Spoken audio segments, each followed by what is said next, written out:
Ndabaramukije mugira amahoro y'Imana.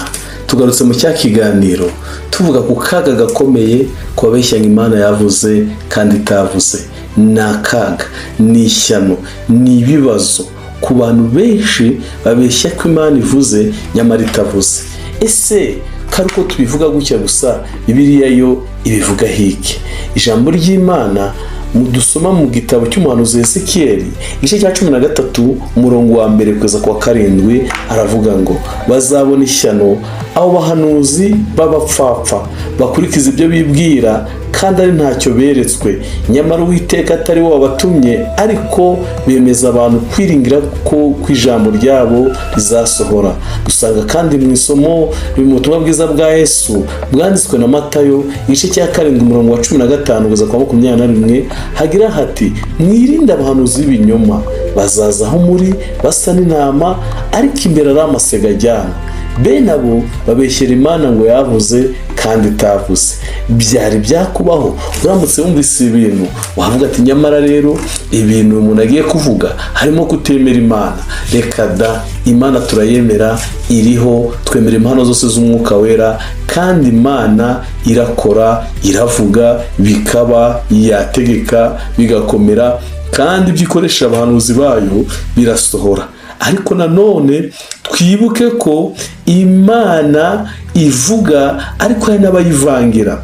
Uhereye kera kose Imana yagira ivugira mu kanwa k'abahanuzi bayo, ariko Satani nawe ntiyahwemye kuyobya benshi n'ubagikomeje.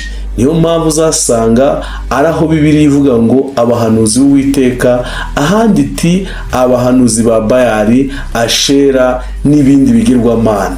Iyo usomye mu gitabo cya mbere cy'Abami igice cya 18 uzabyumva neza. Rero tumenye neza ko uhanuye wese bitavuze ko avuze ibivuye ku Mana. Reka mbisubiremo, uhanuye wese buri gihe ntabwo dukwiye kumva ko avuze ibivuye ku Mana.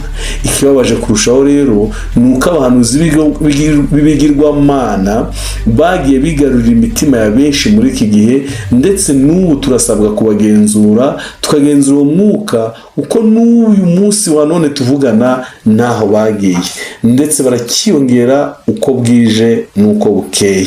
Hari igihe umuhanuzi atangira hanura akoreshejwe n'umwuka w'Imana, ariko yagera nyuma akiyongeramo umwuka wa Satani bitewe n'irari ry'iby'isi n'ibyo akeneye, ndetse bitewe n'uwaba amuyoboye. Reka twumve ubuhamya bw'uyu muntu. Turaza kubasomera, ntabwo tuvuga amazina ye ku mpamvu z'umutekano we. Aragira ati, muraho neza mukozi w'Imana, ndi umuhanuzikazi ngorera mu cyumba cy'amasengesho. Ntaho tukivuga amazina ku mpamvu z'umutekano waho, ariko mfite ubuhamya bwanteye igikomere mu mutima wanjye, ndetse buri gihe aho nicaye mba nicira urubanza mu mutima wanjye. Mfite impungenge ko abo nahanuriye bazagera mu ijuru, ariko njye singereyo kubera uyu mutima uremereye. Arakomeza agira ati, umunsi umwe twakoze amasengesho y'iminsi 3, igihe ayo masengesho turi kuyarangiza, nuko umuyobozi baratwegeye aravuga ati, bahanuzikazi, bantu mwese murangije amasengesho yo gusengera umurimo, Imana ibaha umugisha. Atariko rero murabona ko dufite icyumba cy'amasengesho kandi kizamo abantu benshi cyane. Aba bantu tugomba kubabyaza umusaruro utari wo kubabwira ngo nibaze gukizwa. N'ubundi Yesu kuva igihe yaziye bavugiye iby'agakiza ntibakabonye, ahubwo mubashakemo amafaranga. Turamubaza tuti se twabigenza gute? Aravuga ati, murabona ko murakenye, bamwe nimugira imyenda yo kwambara, abandi nimugira ibitenge, ndimugira inkweto, ndimugira amavuta meza, ariko birashoboka ko abo bantu mwababyaza amahirwe ayo mavuta akaboneka. Ati, reka mbabwire, uzahanurira umuntu akazana amafaranga akinjiza ikintu gifatika, nanjye uwo niwe nzamenya, ntabwo azakena ndi kureba. Tukimara kubyumva rero, kubera ibihe twari duhagazemo n'ubukene, benshi twabisamiye hejuru. Si uguhanura we, turahanura, amafaranga araza, ibitenge turabyambara, inkweto nziza turazambara, amavuta meza turisiga, ariko nyuma y'ibyo byose imitima yacu yasigaye iducira urubanza. Njyewe ubwanjye tuvugana, umutima wanjye ucira urubanza. Njya nibaza igice mpagararemo, sindi umupagani, kandi nanone ati sindi no mu bakristo sindi no mu basenga bategereje kujya mu ijuru. Ati none mukozi w'Imana ngira inama mbigire nte? Ati iyo mbyibutse agahinda karamfata nkumva n'ibyo ndimo ndashoboye kubikomeza, none nzabigire nte? Ati kandi kimbabaje nuko na n'uyu munsi ibyo bintu bigikorwa kandi benshi bakomeje kubirundukiramo, ndetse twageze ku rugero rwaho n'uwo tudashaka tuhanura ko tutamushaka, ndetse kugira ngo atuvemo atazatwicira ibyo dusanzwe dukora. Aha, kugira ngo rero ufite ijambo ry'Imana avuga ngo ufite ugutwi niyumve, mwumvishe ubwo buhamya. Matayo igice cya 7 umurongo wa 16 aravuga ngo muzabamenyera ku mbuto zabo. Mbese hari abasoroma imizabibu mu mugege cyangwa imbuto z'umutini ku gitovu? Nuko igiti cyiza cyose cyera imbuto nziza, ariko igiti kibi cyera imbuto mbi. Umuhanuzi w'Imana agomba kuba yera no mu ngeso ze. Aha niho tuvuze vuba rero ko uwo muhanuzi afite impungenge kubera yuko atashoboye kwera imbuto zivuga ngo ahagarare ku kuri areke kubeshya. Umuhanuzi navuga mu izina ry'Imana hanyuma icyo avuze ntikibe ntigisore, icyo kizaba kitavuzwe n'Uwiteka. Uwo muhanuzi azaba ahangaye kukihimbira, ntuzamutinye. Ijambo ry'Imana mu gutegeka kwa 2 igice cya 18 ku murongo 21 kugeza ku 22 harabivuga neza. Ariko rero n'imyuka mibi ishobora kuyobora abantu bakavuga kandi bigasohora.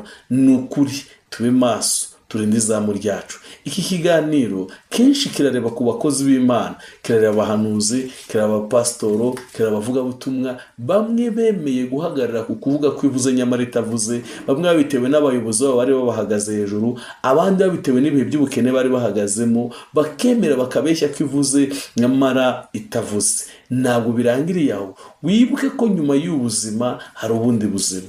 Muririmbyi yaririmbye ngo akamanyu k'umutsima kakuryohera uyu munsi nyamara ejo kakakuniga. Satani yafashe ubutunzi aburoha mu bakozi b'Imana, abereka ko baramutse batabeshye ubwo butunzi batabona. Nyamara ubutunzi bw'isi ni ubutunzi burangira mu gihe cya vuba, ndetse bukanaza mu gihe cya vuba. Imana dukorera ntabwo yakwima ubwo butunzi mu gihe wahagaze ku kuri kw'ijambo. Uruzabibu rwa Naboti no kwa Ahabu. Mwibuke ko abahanuzi bamwe bahagaze ku kinyoma, nyamara akabaho umuhanuzi umwe uhagaze ku kuri, ndetse uko kuri ko kukwemerwa nyuma nyamara yabanje kubabazwa. Abahanuzi benshi ntibagitinya kubabazwa, ahubwo barashaka ko abantu babona neza, ariko bahagaze ku kinyoma no kubeshya. Ni ukuri pe, ibihano birahari, kandi ibyo bihano biriho nyuma y'ubuzima.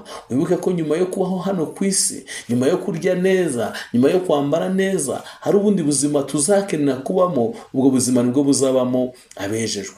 Birashoboka cyane ko hari abantu batunze amasezerano bahawe n'abantu babwira ko batumwe n'Imana, nyamara ntibari batumwe n'Imana, ahubwo bari batumwe n'ibyo babonamo.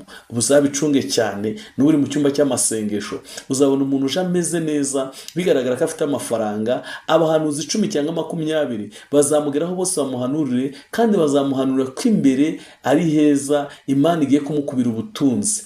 Ubwo buhanuzi bw'ubutunzi rero nibwo butuma abantu benshi bahita barunduka, akavuga ati rero ubwo ubutunzi bwanjye Imana igiye kubukuba, nanjye kangira icyo ntanga noneho kirenze kuri iki. Hari insengero nyinshi zagiye zubakwa ku binyoma, hari abavuga butumwa benshi bagiye bagura amamodoka ku binyoma, hari abagiye bagura amazu n'imirima n'amasambu n'ibindi byinshi ku binyoma, nyamara nyuma y'ibi byose hari urubanza. Wibuke nyuma yo kuva muri uyu mubiri nta na kimwe uzatwara, ahubwo byose bizasigara. Uzatwara umutima wawe n'imirimo y'ibyo wakoze. Genzura umutima wawe, ifata umwanya witekerezeho. Pastor wakubwiye ngo uhanure kwivuze, ukemera ukavuga kwivuze itavuze, uwo ntabwo muzajyana, azacirwa ubwe rubanza. Nyamara rero ikinyoma igihe cyose umutima wawe ukubwira ko atari ukuri, ukakubwira ko ari ikinyoma uhagazeho, kandi umutima wawe nturakubeshya. nshuti z'Imana, nshuti z'umusaraba, mwe mudukurikiye, mwibuke gukanda kuri subscribe, mwibuke gukanda kuri share, mushyiraho na comment, kandi mwibuke kumva ubutumwa mubusangize n'abandi. Ijambo ry'Imana ritubwira neza ko abo bavuga ko ivuze nyamara itavuze bazabona ishyano. Bijeje abantu ibitangaza kugira ngo nabo bagire icyo bakuraho. Babahanura ubuhanuzi bwa Mwishakirandamu, babona uko bambara neza, babona uko barya neza, nyamara ukiri hano mu isi ujye wibuka yuko ibyo byose ari umutunzi utazimukana igihe uzavuye muri uyu mubiri. Cyaga igihe wakiraga Yesu bwa mbere umwami n'umukiza, ntiwashoboraga kubeshya. Igihe wamwakiraga ntiwashoboraga kwemera ko hari umuntu ukubwira ngo uvuge ibyivuze nyamara ntabyivuze. Wahagarara ku kuri kwawe. Watinya umuntu nyamara ntiwatinya Imana. Watinya umuntu ubona nyamara Imana utabona ntiwayitinya. Nyamara iyo niyikora mu gihe ubona isa n'itagaragara, nibyo uri gukora imirimo n'ibitangaza kuri wowe. Hindukira ureba aho uhagaze, urebe ko atari inzira isubira mu Egiputa, maze ugarukiraho. Imana iteze amaboko ngo ikwakire. Muhanuzikazi, pasitorokazi, mvugabutumwakazi, wowe wumvise ubutumwa. Iki ni igice cya mbere, tuzakomezana no gice cya kabiri. Gira uko ugaruka, Imana yiteguye kubabarira kandi iteze amaboko kugira ngo ikugirire ibambe. Wibuke ko ibyo utunze byose uri hano mu isi